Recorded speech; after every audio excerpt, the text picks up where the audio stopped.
E aí, galera do nono ano, sou o professor Kleber Guedes, professor de Língua Portuguesa e Produção Textual, e vamos aqui dar continuidade aos nossos assuntos e aos nossos conteúdos. Bom, galera, nós estamos estudando os termos acessórios da oração, certo? Anteriormente, vocês já tinham estudado os termos essenciais da oração, que são sujeito e predicado, e agora a gente está nos termos acessórios, né? Que são complementos nominais, aposto, vocativo. Então, na aula de hoje, a gente vai estudar o aposto e o vocativo. É um conteúdo que tem tanto na gramática quanto no livro de vocês. Então, vamos lá. Aposto e vocativo.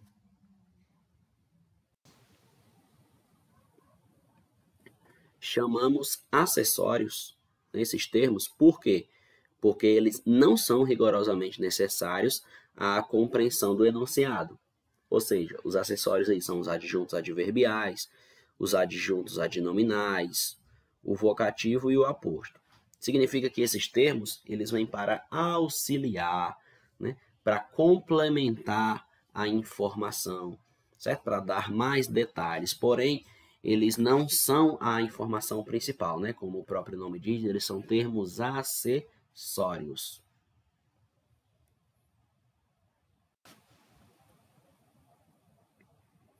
Começando aqui pelo aposto. Então, considere a relação de sentido entre os elementos deste par. Nós temos astecas, né? Quem foram os astecas? Os astecas foram o antigo povo mexicano, não é isso? Então, aqui a gente tem a frase, os astecas foram massacrados pelos espanhóis em 1521. Aí nós temos aqui a segunda frase. Os astecas, aí vírgula, antigo povo mexicano, vírgula novamente, foram massacrados pelos espanhóis em 1521. Então percebam, galera, que o aposto ele é um termo que explica algo que já foi dito anteriormente, certo? O aposto normalmente ele também pode vir isolado por vírgulas, como foi o caso aí, Antigo povo mexicano é o aposto. Antigo povo mexicano está fazendo referência aos astecas. É o mesmo que eu dissesse assim, Pelé, o rei do futebol, marcou mais de 1000 gols em sua carreira. Quando eu dissesse assim, o rei do futebol, isso seria o aposto, porque o rei do futebol faz referência, está se referindo ao Pelé. Então, galera, isso é aposto. Vamos olhar aqui nessa parte azul, o que é que diz? O aposto é usado para esclarecer, detalhar melhor o significado do nome ao qual ele se refere. Num ato de comunicação, utiliza-se o aposto principalmente para explicar, enumerar, resumir ou até mesmo especificar um outro termo. No caso aqui, antigo povo mexicano foi usado para especificar quem são os astecas, tá bom? Então, o aposto ele veio isolado por vírgulas.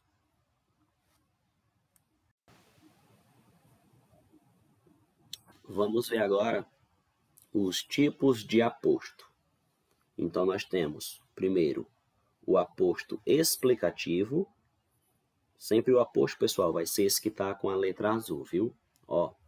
O Everest, aí, o monte mais alto do mundo, tem 8.848 metros. Perceba que o monte mais alto do mundo está explicando o que é o Everest. Está fazendo referência ao Monte Everest. Está isolado por vírgulas, não é isso? É um detalhe que vocês podem prestar atenção. E um dos apostos mais comuns que tem são esses explicativos, né? Isolados por vírgula. Mas existem também outros tipos de aposto, viu? Vamos ver aqui o aposto enumerativo. Então, vamos lá. O enumerativo. 2 países não assinaram o acordo.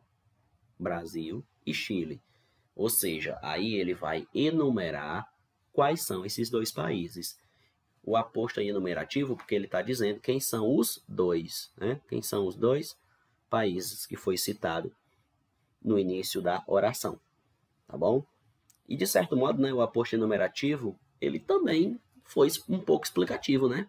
Ele explicou quais foram esses 2 países, só que de um modo enumerando, né? De um modo que ele foi enumerando quais são. Poderiam ter sido 3 também, aí ele ia enumerar, né? Brasil, Chile e tal país. Tá bom? Então esse é o aposto enumerativo. Detalhe que ele aí, ó, teve 2 pontos antes do aposto, tá bom? É uma dica legal também para ficar atento. Temos aqui um terceiro exemplo, que é o aposto especificativo. Esse detalhe, que agora esse aposto, ele não vem com vírgulas, tá bom? Mas não é por isso que ele vai deixar de ser um aposto. Até porque o aposto é um termo que explica outro termo, tá bom? Então, ó, o romance Senhora é de autoria de José de Alencar. Percebam que o termo Senhora é o nome do romance, tá bom? Então faz referência ao romance, certo? Apesar de que ele não tem vírgulas, ele também é um aposto. Só que aí nesse caso ele é um aposto especificativo, tá bom? Mas é como eu disse, na maioria dos casos, geralmente os apostos eles vêm isolados pela vírgula, certo? Os explicativos são mais comuns do que os especificativos. O que importa é, você tem que observar se o termo está explicando algo que já foi dito anteriormente.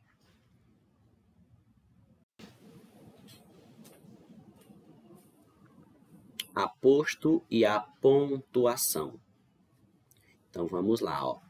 Entre o aposto e o termo aqui ele faz referência, geralmente há uma pausa que pode ser marcada no texto escrito por vírgula, 2 pontos, travessão ou parênteses. Aí nós temos, ó, Chico Buarque, compositor brasileiro, nasceu em 1944.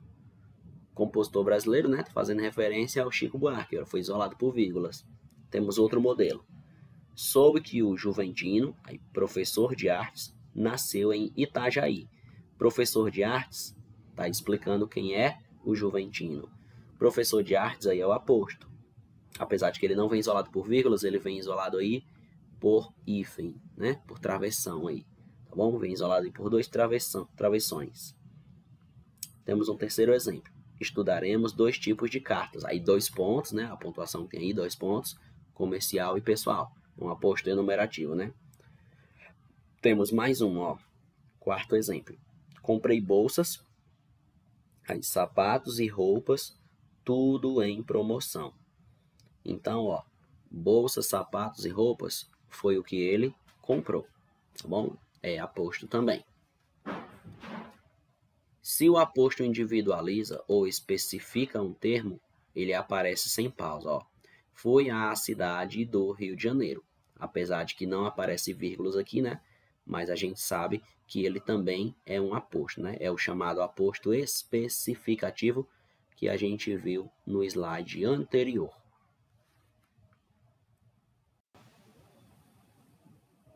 Chegamos agora no vocativo. O vocativo é ainda mais fácil. O vocativo é você chamar alguém, é você interpelar alguém. É a palavra que você vai usar para se referir a alguém, para chamar a atenção de alguém. E outro detalhe, o vocativo ele pode vir em qualquer lugar da oração. Ele pode vir no início, ele pode vir no meio, ele pode vir no final.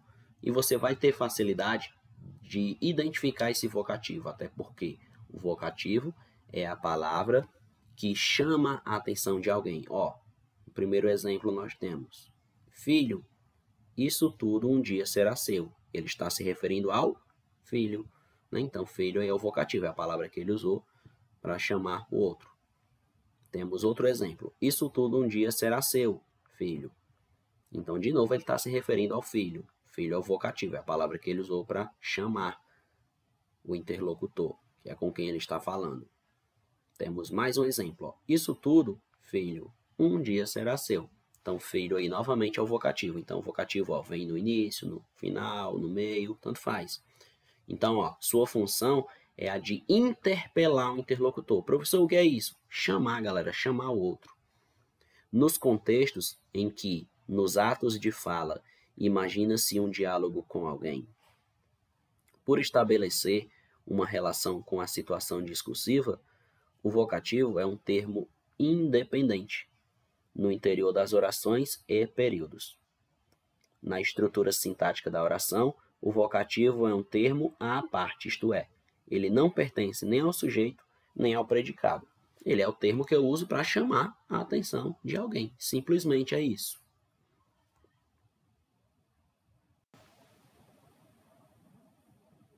Como exercício, vai ficar as páginas 142 e 144. Ó, prestem atenção. Vocês vão copiar perguntas e respostas da página 142, que é a atividade sobre aposto. É uma atividade muito pequena, se eu não me engano, de 2 ou 3 questões. E vocês também vão copiar e responder, né? Copiar perguntas e responder no caderno a atividade sobre o vocativo, que está na página 144. Tá bom? Então, são 2 exercícios. E lá está explicando, certo? Lá tem o nome da atividade aposto e lá tem o nome da atividade vocativo. Você vai copiar e responder as 2 atividades. É uma atividade super pequena para você exercitar o aposto e o vocativo. E no restante da aula, né, você vai agora usar para fazer esse exercício, já que aposto e vocativo é um conteúdo bem simples, né? Pouco, tá bom? Então, por isso que a aula também é curta, porque é um conteúdo curto, tá bom? Que não tem tantas regras para a gente explicar, o que é bom, né? Que é um assunto fácil de você aprender.